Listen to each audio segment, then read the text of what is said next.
¿El área de cuánto te quedó? De 36.59.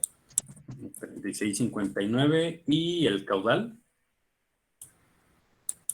De 14.81. Ok, sale. Bueno, entonces lo que hizo su compañero fue simplemente copiar la ecuación que ya teníamos del radio hidráulico. Ya saben, checar que la celda esté bien ubicada en donde está el área hidráulica y ya está, ¿ok? Entonces, aquí lo que nosotros podemos observar es que este caudal al que llegó Heriberto o al que nosotros llegamos con las iteraciones que teníamos o con la iteración última que hicimos, es que todavía nos quedamos por debajo del caudal objetivo, que es de 20 metros cúbicos por segundo. Sí, claro que sí. La pongo a grabar, nada más ya saben, después me la piden, por favor.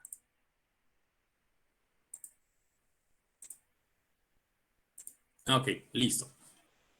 Perfecto. Entonces, vamos a tener que seguir iterando. Ya vimos que con punto 20 ni siquiera obteníamos área. ¿Ok? Nos daba un radio hidráulico muy grande y no entrábamos en nuestro gráfico. Ahora lo bajamos a punto 15 y con punto 15 nos quedamos muy por debajo. Dime, Fernando. Yo lo hice con 0.187 y parecer que sí me da. A ver, vamos a revisarlo. Punto 187. Sí, Ok, perfecto. Vamos a ver el valor de chi con esa iteración que nos dice su compañero. A ver, espérenme, creo que aquí me faltan algunos decimales. Sí. Bien, tendríamos que entrar a nuestro gráfico con 5.5. Aquí estamos en 5.5. Nos da como de 1.04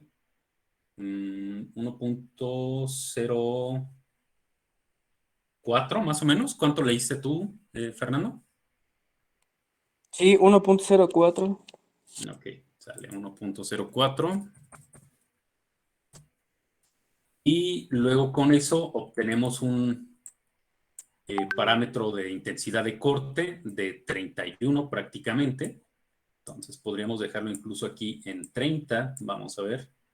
Aquí en 30, un poquito más adelante, casi está a la mitad del intervalo. Nos da como 5.4, 5.5. ¿Sí? Ok, vayan checando los valores, que todos estemos leyendo lo mismo. A ver si alguno se me pierde, también me dice. A ver, nosotros tenemos, a ver, vamos a ponerlo aquí para que se vea. Nosotros tenemos aquí el valor de 30.88, ¿ok? Entonces, vamos a tener que colocar aquí, en un momento.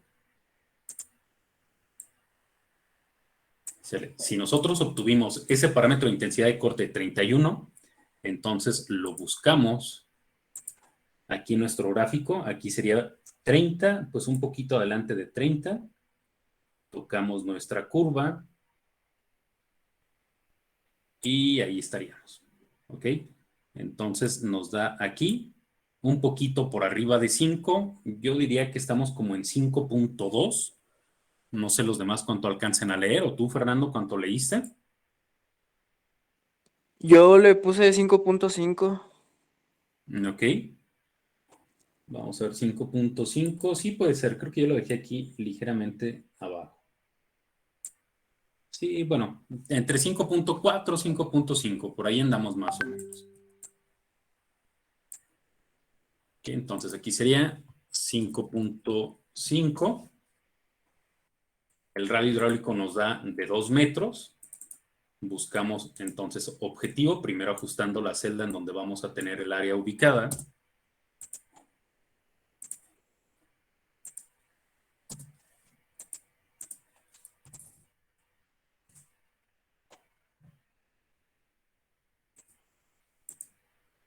Y finalmente calculamos el caudal.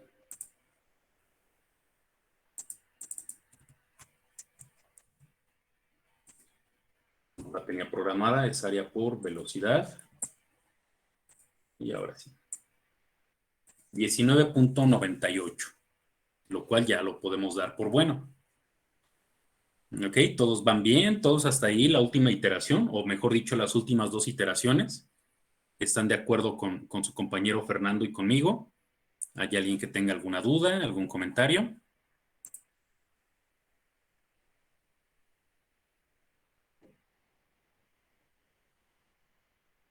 En 0.19 de la última iteración fue propuesto. Sí, este lo propuso Fernando, de hecho es con 7.187. Entonces, Ah, este ok. fue propuesto, sí.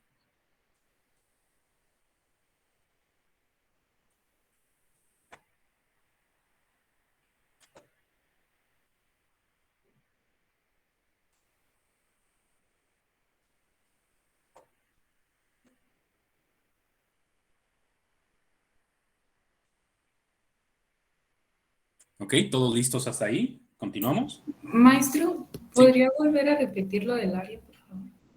¿Lo de qué, perdón, Daniela? El área. Ah, ok. Sí, el área aquí la calculamos igual como lo hicimos con Engelun y como lo hicimos con masa. Entonces, de hecho, yo lo que hice fue copiar la ecuación. Pueden copiar si quieren aquí donde lo hicimos al principio con Engelun, donde empezamos a hacer lo de buscar objetivo. Entonces, lo copian y lo pegan en cualquier parte. Una vez que ya lo hayan copiado aquí, dan doble clic y se aseguran que la celda, en el primer caso, pues obviamente tendrá que estar aquí arriba. ¿Ok? Y listo. Ya una vez que está ahí, acuérdate cómo lo hacíamos. Nos colocamos así aquí en la ecuación del radio hidráulico, le damos buscar objetivo y este radio hidráulico en el primer caso tenía que ser igual a 1.82. Entonces aquí le ponemos 1.82 y que cambie esta celda donde estaba la primera superficie. ¿Ok? Entonces esa es la que vamos a cambiar y listo. Para la segunda iteración, pues igual simplemente ahora arrastramos la celda hacia abajo. Ya cuando las tres celdas están aquí en la nueva área, otra vez buscamos objetivo. No sé si con eso queda claro, Daniela, o no mucho. Sí, ya, gracias.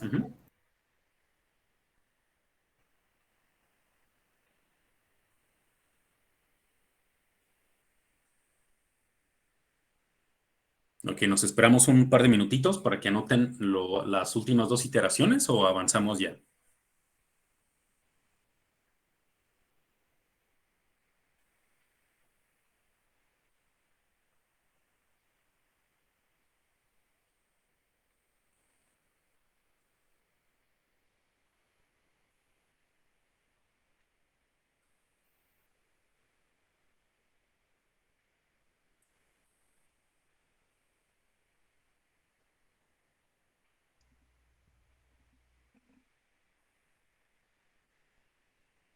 Ok, creo que ya podemos ir avanzando. Bueno, entonces vamos a hacer aquí ya finalmente una recapitulación de lo que acabamos de hacer, o no de lo que acabamos de hacer, más bien de los tres métodos que hemos realizado para poder tomar la decisión de cuál es el método que podremos considerar como válido para este caso. ¿Ok? Entonces vamos a poner, aquí voy a combinar yo dos celdas en forma vertical y pondré el método. Entonces aquí vamos a colocar los nombres de los tres métodos, que sería el primero de Engelum, Engelum-Hansen. El segundo es el de Massa, Cruikshank. Y el tercero es el de Einstein y Barbarossa, con doble S.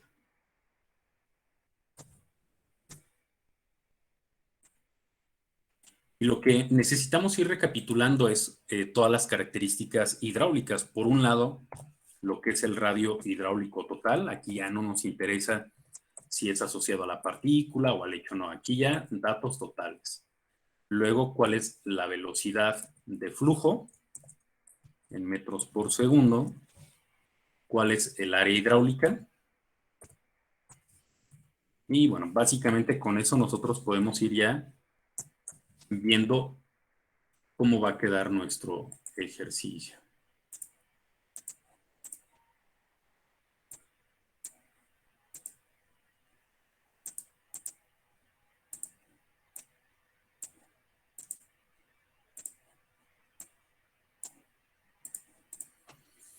Ok, entonces ya tienen la tablita para empezar a llenarla. Sí. Ok, bueno, a mí denme un segundo nada más.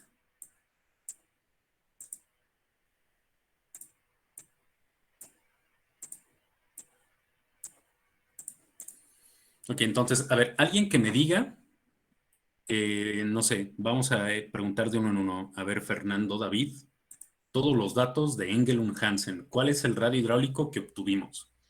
Permítame un minuto, déjame más abrir el archivo. Ujú. Ok, mientras tanto, Fue Daniela, tuve fue el buscando. primerito, ¿verdad? Sí, el primero, exacto. A ver, Daniela, tuve el buscando que nos el de dio el masa. de para un gasto 20 Exacto, sí. es 0.5762. 58, podríamos dejarlo. Ajá. La velocidad 0.86. y el área. 23.38. Ok. A ver, checa el radio hidráulico, me parece muy pequeño. ¿Sí nos dio esto? El total. No Ah, el no, asociado a la es partícula. 1.44. Ah, ok. Ese sí tiene más sentido. Perfecto, gracias. Daniela, el de masa. Ah, sí, déjeme buscarlo, maestro. Ujú, ok, está muy bien. Y mientras tanto, vamos a preguntarle a Jorge Javier. ¿Nos pasas tú los datos de Einstein, por favor? Que estoy conectado a mi celular y que, Ah, ok, está bien. disculpe. No pasa nada. Heriberto Juárez, ¿Qué pasó, profe? ¿me pasas los datos de Einstein? Ay, no, es que también estoy en el teléfono, profe, no. Maestro, Ah, ok, no pasa nada. Dime, Daniela. los de masa teníamos régimen superior e inferior, ¿no? Así es. ¿Le paso los dos? No, solo el indicado. Acuérdate que hicimos una Ah, ya, sí, sí, comprobación. sí. Sí, es Ajá, verdad. Inferior, perdón. ujú, El radio hidráulico era 0.925. ujú, vamos a dejarlo en 93. La velocidad es 1.68 Ajá, y el área 11.92. y perfecto. Sale Marco Antonio, el de Einstein. Claro que sí. Em, Fue un radio hidráulico de 2, Ok. un área de 43.04 y un caudal de 19.98. No, pero la velocidad. La velocidad es de 0.46. Ujú, ok, gracias. Bien, entonces ya lo tenemos todo. Aquí ya está resumido. Lo del caudal no se lo pedía a Marco Antonio porque, bueno, en teoría sabemos que los tres casos son de 20, ¿no? Aunque no es exactamente 20, pero la idea era esa, que por esa sección transversal circularan 20 metros cúbicos por segundo en los tres casos, ¿no? Entonces, bueno, ese es un dato que se repetiría para los tres métodos. Entonces, bueno, analicen ahí en esa tabla que acaban de anotar los resultados de los tres métodos y díganme cuál les parece el mejor. Y obviamente, pues me dirán cuál les parece mejor y por qué. Entonces, a ver, váyanlo pensando porque yo ahora les iré preguntando y aquí ya no se vale que están desde el teléfono porque aquí todos están viendo los resultados.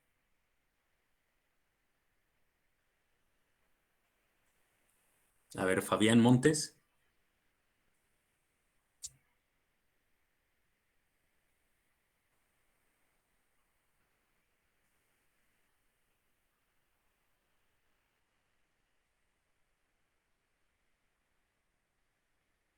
Recuerden, el que no conteste tiene falta. Bueno, Fabián, tienes falta hoy. Cecilia Guadalupe.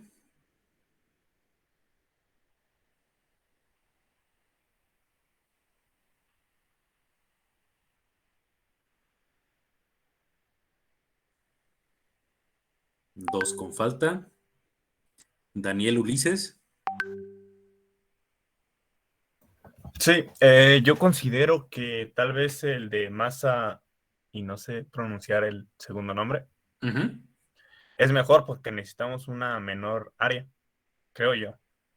Ok, está muy bien el análisis. Ahora veremos si tienes razón o no. El punto aquí es debatir entre todos, ¿no? A ver si llegamos a la misma conclusión. Sale, a ver, Aunque, Fernando aunque no lo Hernández. sé porque la velocidad es casi el doble en todas, entonces. Sí, Pero ok, yo me pero sigo quedando con eso.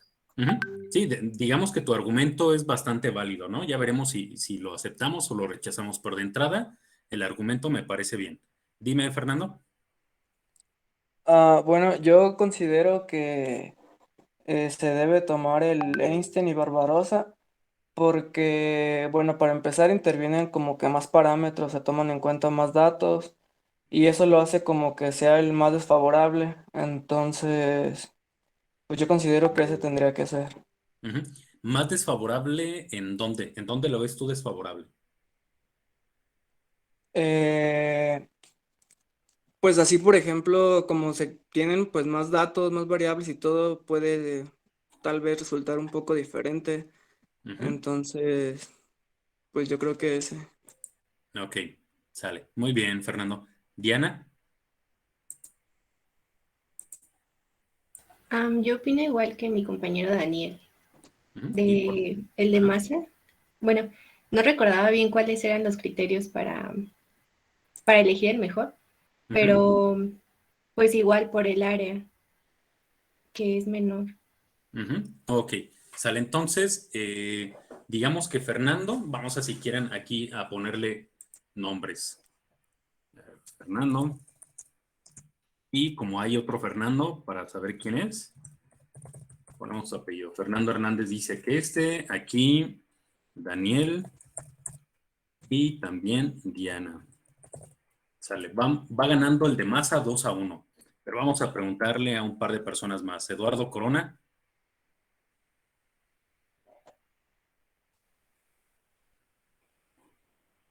Ok, 3 con falta el día de hoy. Daniela. Pues yo también opino que el de masa, porque además que en los otros se utilizan gráficos, ¿no? Y es como Ujú. más incierto, como menos seguro, pues, obtener el valor correcto de los gráficos. Ujú. Ok. Sí, Heriberto, anotado lo que me dices ahí en el chat. Entonces, sí, tomado en cuenta. Entonces, aquí tenemos también a Daniela. Por lo menos todos los que empiezan con D opinan igual, ¿no? Daniel, Diana y Daniela. Y solo tenemos aquí a Fernando. Vamos a preguntar nada más a uno más y ya con eso decidimos qué hacemos. A ver, vamos a preguntarle a Gabriel Viveros. ¿Tú por cuál votas? Sí, profe, yo digo que el de Hansen. Ujú. Ok, por lo menos aquí ya no lo dejamos solito, ¿no? ¿Y por qué dirías tú que el...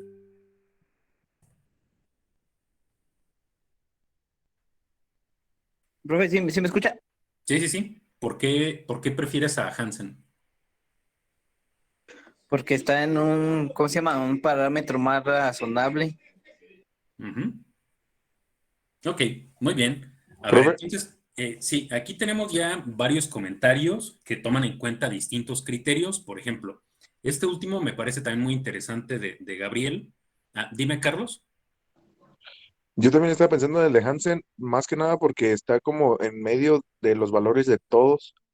Ok. Lo de la velocidad está en medio de la de Massa y la de Einstein. El área también está en el medio de la de Massa y Einstein, y igual el primer dato. O Ujú, sea, es un punto medio de los otros dos. No sé si eso puede ayudar en algo. ujú. Ok, perfecto. Entonces, Gabriel y Carlos dicen, bueno, escogeríamos a Engelum porque es un valor como medio, ¿no? Es más o menos como si sacáramos el promedio entre lo que pasa con Massa y lo que pasa con Einstein. Entonces, está bien, o sea, el criterio, aquí todos los criterios son buenos y válidos. Luego nos decía Fernando que él preferiría a Einstein porque le parece más crítico, aunque él decía que era crítico porque tomaba más variables, lo cual es verdad, toma un montón de variables y eso puede ser que sea un poco más fino. Pero además, Daniela, Diana y Daniel decían que ellos preferirían masa por el área, que es el área más pequeña. Entonces, creo que ellos lo visualizan muy bien en el sentido de que una mejor área sería mejor, ¿no? ¿Por qué? Yo no estoy diciendo todavía cuál sea el bueno, simplemente estoy dando los argumentos de ellos y estoy diciendo desde qué punto de vista lo hicieron. A ver, pensemos en que la sección del río, si bien es cierto, tiene una forma totalmente irregular, suele tender a una forma más o menos trapezial, ¿no? Pero vamos a exagerarle un poquito y pensemos que está así. Esa es nuestra sección transversal. ¿Ok? Luego tenemos que Engelund y Hansen nos dicen que para que pasen esos 20 metros cúbicos por segundo llegaríamos, no sé, aquí me estoy inventando un poco los datos, ¿no? Pero la idea sería esa. Dice, ahí estarían nuestra área hidráulica, ¿ok? Entonces también ahí estaría nuestro radio hidráulico, nuestro tirante y todo, ¿sale? Entonces aquí tenemos a Hansen, vamos a ponerlo así.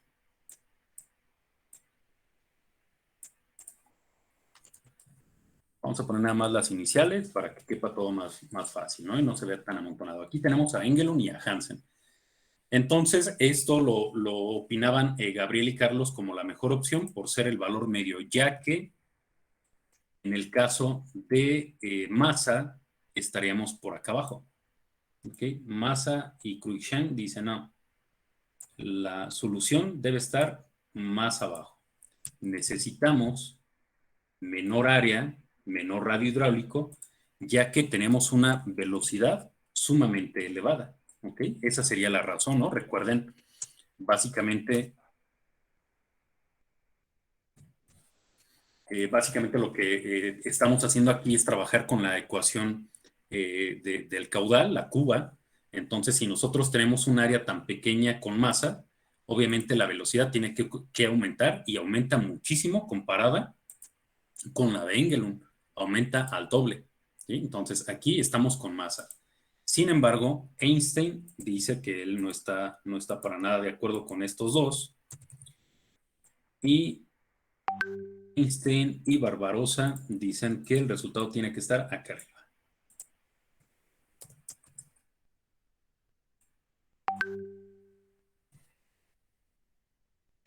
Y tenemos ahora sí los tres resultados. Entonces decían Daniel y Diana que ellos se quedarían con esta primera opción, la de aquí abajo. Daniela decía, bueno, es que al no tener gráficos, no podemos cometer errores de lectura, lo cual es verdad. Pero también decían los tres que el hecho de que el área fuera más pequeña nos podría favorecer. Y sí, efectivamente, mientras más abajo esté el nivel del agua, más nos favorece. Entonces, si fuera de esa manera, yo les daría la razón a ellos tres y me quedaría con este de Massa por tener el área más pequeña. Pero vamos a analizar esa área. ¿Realmente esa es la más pequeña? O visto desde otra forma, ¿realmente esa es la más segura? Piensen ustedes cuando hacen cálculos estructurales, ¿qué es lo que hacen? ¿Se quedan con el mejor resultado o con el peor resultado? Más desfavorable. Con el más desfavorable, exacto. Siempre nos vamos con el caso más desfavorable por cuestiones de seguridad. Incluso en estructuras nos enseñan que en algunos casos tenemos que afectar nuestro resultado por un factor de seguridad que es de 1.5 y que bromeando decimos que eso no se llama factor de seguridad, sino factor de miedo, ¿no? Entonces más vale pasarnos en cuanto al dinero, pero no matar a nadie, ¿no? Que no se nos caiga el puente, el edificio y demás. Entonces siempre nos vamos por el caso más desfavorable. Entonces, pensando en el caso más desfavorable, estos compañeros, los que opinaron que Massa era el mejor, lo estaban visualizando. Estaban visualizando que el caso más favorable era el de Massa y por eso lo escogieron. Porque es mejor tener un área más pequeña. Sí, eso es lo mejor. Pero ¿qué pasa si nosotros nos equivocamos al tomar esta decisión y resulta que lo más real no es Massa, sino Engelund o Einstein? Entonces ahí ya estamos nosotros en riesgo. Ahora, de hecho, este de aquí, el de Einstein, no nos queda ahí, porque si ustedes recuerdan cuál es el radio hidráulico máximo de nuestra sección transversal, era ligeramente por arriba de 2 metros y nosotros aquí estamos en 2. Quiere decir que con Einstein estamos en el caso más crítico. A ver, dime, Fernando, ¿querías comentar algo?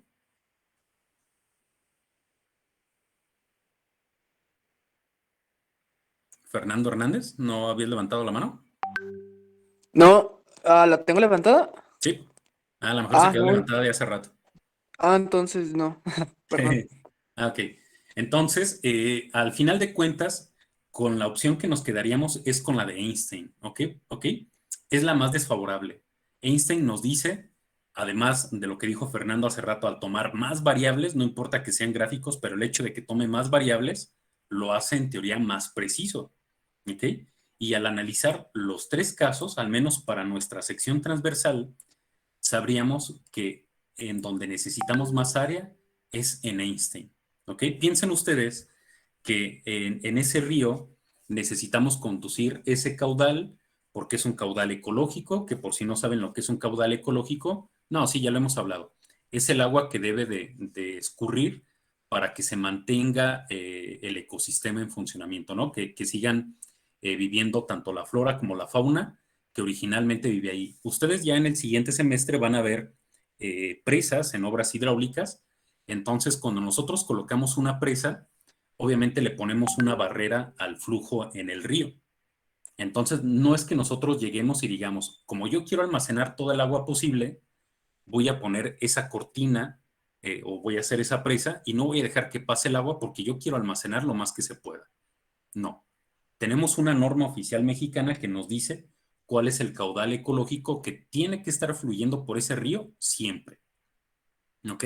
Entonces, por lo menos debe de pasar ese caudal. Entonces, piensen ustedes que en ese río tenemos que dejar pasar ese caudal ecológico y que además queremos que fluya un cierto volumen adicional que vamos a tener que utilizar para entregarlo a una comunidad regante, no sé, a un distrito de riego o a una industria o a cualquier uso. ¿Ok? Pero tenemos que llevar 20 metros cúbicos por segundo sí o sí. Si nosotros decimos que esos 20 metros cúbicos por segundo ocupan solamente esta zona de aquí, de acuerdo a Engelum, o incluso que ocupamos solo esta de aquí, de acuerdo a masa, pues puede ser que nos equivoquemos y que llegue más arriba. Pero si vamos con Einstein y decimos, mira, casi necesitas toda tu sección, entonces por lo menos sabemos que estamos del lado de la seguridad. Y ya si alguien nos dice, oye, ¿y podríamos llevar 21 metros cúbicos por segundo? Con toda seguridad diremos, no. Si aumentamos un poquito el caudal, se nos va a desbordar y no queremos inundar hacia las márgenes de nuestro cauce. ¿Ok? Entonces siempre de estos métodos vamos a seleccionar el que tenga el área hidráulica más grande o el radio hidráulico más grande o el tirante más grande. Al final de cuentas, esos 3 parámetros son directamente proporcionales, ¿ok? Entonces, mientras más grande sea uno, más grande va a ser el otro. Entonces, siempre vamos a escoger el más desfavorable en cuanto al que necesite una mayor área hidráulica. No sé si me expliqué con todo este choro el por qué escogeríamos en este caso a Einstein y Barbarossa. Y si están de acuerdo también, obviamente.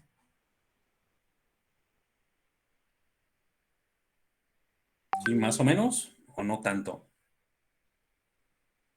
Cuando dice que el área más pequeña es mejor, ¿se refiere a porque no se va a desbordar el río? ¿O a qué se refiere? Sí, sí, exactamente. Lo mejor sería llevar la mayor cantidad de agua posible con una menor área hidráulica. Eso lo que nos provoca es que tengamos una sección hidráulica más eficiente.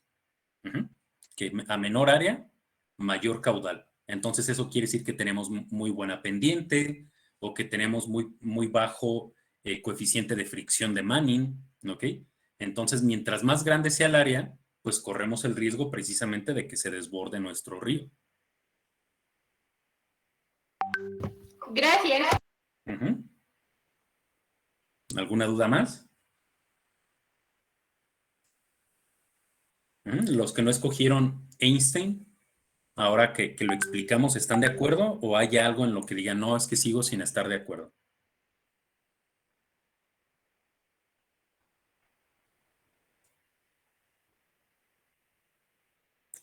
¿No? ¿Todo de acuerdo entonces? Sí, ingeniero. Sí. Ok. Sí. Bueno, muy bien. Pues entonces vamos a dejar hasta aquí este capítulo, el capítulo 3, y vamos a continuar ahora con el siguiente capítulo, que es el de erosión y transporte de sedimentos. Ok, entonces este va a ser el último capítulo que vamos a ver. Este capítulo a mí es el que más me gusta, me parece el más práctico. Ahora vemos el por qué. Bien, nosotros muchas veces decimos, cuando estudiamos un río, ¿qué es lo que queremos estudiar? Queremos ver su comportamiento en plantas y saber si es meándrico, si es recto, si es en transición. Pues sí, sí nos sirve todo eso, pero nos sirve como un preámbulo, ¿no? Cuando nosotros hacemos un proyecto, cualquiera que ustedes hagan, siempre hacemos un estudio general, ¿no? Pensemos, por ejemplo, en una carretera. Si ustedes van a construir una carretera, pues primero hacen un estudio de la zona. Qué tipo de vegetación hay, qué tipo de pendiente tenemos, si vamos a tener que hacer un estudio de impacto ambiental, etcétera, ¿no? Y ya después hacemos el diseño y después ya construimos. Cuando hacemos cosas de hidráulica, de hidrología, pues también siempre es lo mismo, ¿no? Si ustedes recuerdan sus clases de hidrología superficial, primero era cómo es la cuenca, qué forma tiene, qué pendiente tiene la cuenca, cuál es el uso de suelo, cuál es el tipo de suelo, cuál es su precipitación media, etcétera. Y ya después nos metemos a analizar la precipitación de fondo, etcétera, ¿no? Entonces, aquí es más o menos igual. Nos interesa mucho saber cuál es el tipo de río, conocer la granulometría y ya después, a partir de esos estudios de granulometría, ya vamos obteniendo los datos que realmente nos interesan, ¿no? Algunos diámetros específicos, ver cuáles son los tirantes o los caudales que se van a poder transportar de acuerdo a lo que vimos en el capítulo anterior. Y ahora en este lo que vamos a ver es todo ese caudal que se está transportando con esa velocidad que nosotros ya vimos en la tablita anterior, nos va a provocar que se erosione nuestro cauce. Recuerden que en ese aspecto podríamos tener tres tipos de cauce. Uno que es un río erosionable, uno que está en equilibrio, que sería el intermedio, y en la cuenca baja teníamos un río viejo o senil, que en ese no había erosión ni tampoco estaba en equilibrio, ahí más bien teníamos sedimentación, ¿ok? Entonces tenemos esos tres tipos de ríos. Y perdón, esa sedimentación se va a generar por el transporte de sedimentos que tengamos. Ese transporte de sedimentos, pues, viene originado por la erosión del río, aunque también por la erosión de la propia cuenca, ¿sí? Entonces, ahora vamos a ver ya como parte final qué tanto se puede o no erosionar nuestro río y cuánto material puede transportar. Y ya veremos el para qué es importante estos dos temas, ¿no? Fernando.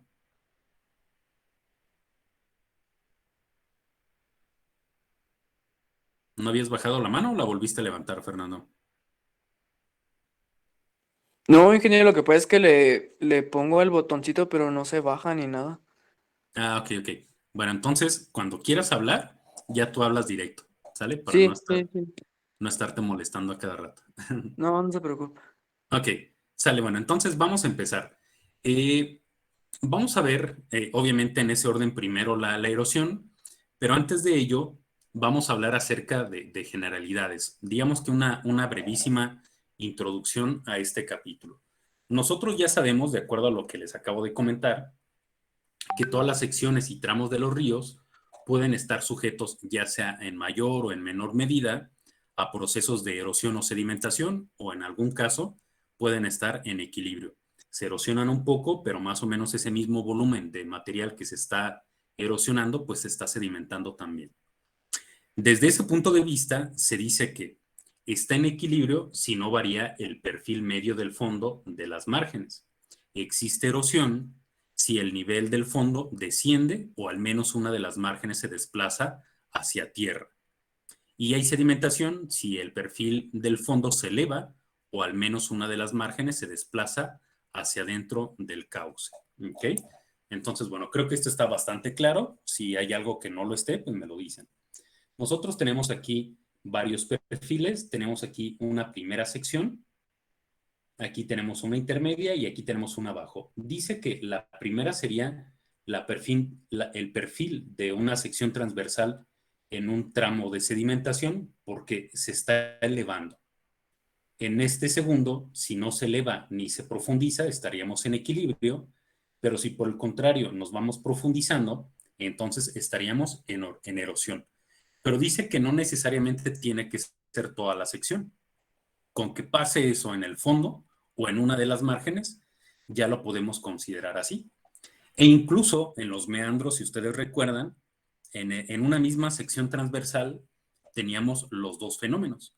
En la parte interna de la curva se empezaba a sedimentar porque ahí teníamos bajas velocidades y en la parte externa se empezaba a erosionar porque teníamos altas velocidades. ¿Ok? Entonces, dependiendo de estos fenómenos, va a empezar a modificarse esa sección transversal, ya sea hacia arriba, hacia abajo o hacia los lados. Entonces, aquí lo que a nosotros nos interesa, pues es ver qué tipo de socavación vamos a tener, porque esa socavación puede hacer que afecte a nuestras estructuras, ¿sí? Entonces, puede ser que no todos nos dediquemos a la ingeniería hidráulica, ¿ok? O a la hidráulica fluvial en este caso, pero de una o de otra manera todos vamos a estar relacionados con algo de infraestructura, con un río, perdón, con un puente, con un edificio, un fraccionamiento, etcétera, ¿no? Entonces necesitamos saber si el agua puede provocar fallos a ese tipo de estructuras. Entonces vamos a analizar diferentes tipos de erosión o de socavación. Dentro de estos diferentes tipos de erosión tenemos la que se presenta con mayor frecuencia, que es la general. Consiste en el descenso generalizado del fondo debido a una mayor capacidad para arrastrar y transportar en suspensión el material del fondo durante una avenida. Recuerden que una avenida no es más que un escurrimiento generado por una precipitación o por una tormenta determinada. La erosión en un tramo ocurrirá siempre que en la sección de aguas abajo el volumen del material transportado sea mayor que en la sección de aguas arriba. Entonces aquí simplemente lo que diríamos es que se está generando esa erosión o esa socavación a lo ancho de toda nuestra sección, sin importar lo que tengamos aquí adentro. Simplemente se erosiona nuestra sección transversal y punto. No nos interesa si tenemos algún elemento o alguna estructura dentro del escurrimiento. Después tenemos la transversal, que es por la reducción del ancho del río debido a factores tanto antropogénicos como naturales. Es decir, simplemente nosotros ponemos un elemento dentro del río y eso lo que va a provocar es que el ancho se reduzca. Entonces, estamos reduciendo el área hidráulica, por lo tanto, ¿qué va a pasar? Pues que se tendrá que incrementar la velocidad y al incrementarse la velocidad va a empezar a erosionar. Entonces, digamos que la general y la transversal más o menos es la misma, solo que en una no hay obstáculos, en la otra sí hay obstáculos, pero al final de cuentas se calcula de la misma forma. Después tenemos la erosión en curvas. Esta ya lo saben cómo se genera. Es simplemente debido a los meandros, esa diferencia de velocidades en la parte interna y en la parte externa, y ya está. Después tenemos la erosión local en obras rodeadas por la corriente. Yo creo que esta es la que más les va a interesar, al menos a la mayoría de ustedes. ¿Por qué? Porque esta nos va a permitir determinar si es posible que se erosione o se socave el suelo alrededor de una pila de un puente, de una compuerta, de un estribo también de un propio puente, lo que puede hacer que se nos caiga el puente, ¿sí? Entonces, en la otra, pues a lo mejor no vemos una afectación directa, simplemente vamos a ver que la naturaleza de la sección transversal va a cambiar. Pero aquí en esta, además de que cambia, pues se nos puede caer una estructura y lo vamos a ver muy claramente, ¿no? Entonces aquí esto es muy, muy importante y vamos a ver o a profundizar mucho en este tipo de socavación. En las que son unidas a la margen, bueno, es lo mismo que la primera, solo que aquí son pilas de puentes, es decir, las estructuras que están al interior totalmente de la corriente, y estas son las estructuras que soportan también a los puentes, pero que están pegadas a la orilla, pegadas a la margen. Aguas debajo de presas. Esta, simplemente ustedes imagínense algo, aunque esto lo van a ver en el siguiente semestre, pero imagínense lo siguiente. Nosotros tenemos una cortina de una presa, más o menos así, como si fuera un muro de contención. Y aquí tenemos la superficie libre del agua de todo nuestro almacenamiento, pero luego aquí tenemos, digo, podemos tener 2 metros, pero también podemos tener 100 metros, ¿no? Esto puede ser muy, muy grande. Y luego aquí arriba, aquí no lo podríamos ver, pero aquí podremos tener una estructura que nos permite desalojar el agua cuando sigue lloviendo en exceso. Entonces aquí tenemos un aliviadero, una compuerta, un vertedor, y el agua va a caer por aquí. Entonces imagínense ustedes que va a provocar la caída libre del agua en una altura, por ejemplo, de 100 metros. Pues cuando ese volumen de agua caiga a la superficie aquí a 100 metros, pues va a erosionar. Entonces esto sería la erosión aguas abajo de presas. Pero bueno, esto se suele contrarrestar poniendo aquí una obra de amortiguamiento que suele ser aquí de concreto para que el agua caiga, rompa toda la energía y aquí ya escurra de manera tranquila y así evitamos esta erosión. ¿Ok? Pero bueno, eso lo verán el próximo semestre, pero sería la erosión debajo de presas. Y tenemos erosión aguas arriba de cortes de meandros y en rectificaciones también. De todas estas que nosotros tenemos aquí, nos vamos a enfocar muchísimo en la general, en la transversal, bueno, también, pero es lo mismo. La curva, bueno, lo vamos a mencionar un poco, pero vamos a hablar más de la local en estribos y en pilas. ¿Ok? Entonces vamos a hablar un poquito de todo, pero sobre todo nos vamos a centrar en esas 4 que son las más importantes, digámoslo así. ¿Ok? Y así entendemos esas, podemos entender cualquier otra. ¿Sale? ¿Alguna duda o algún comentario de esto?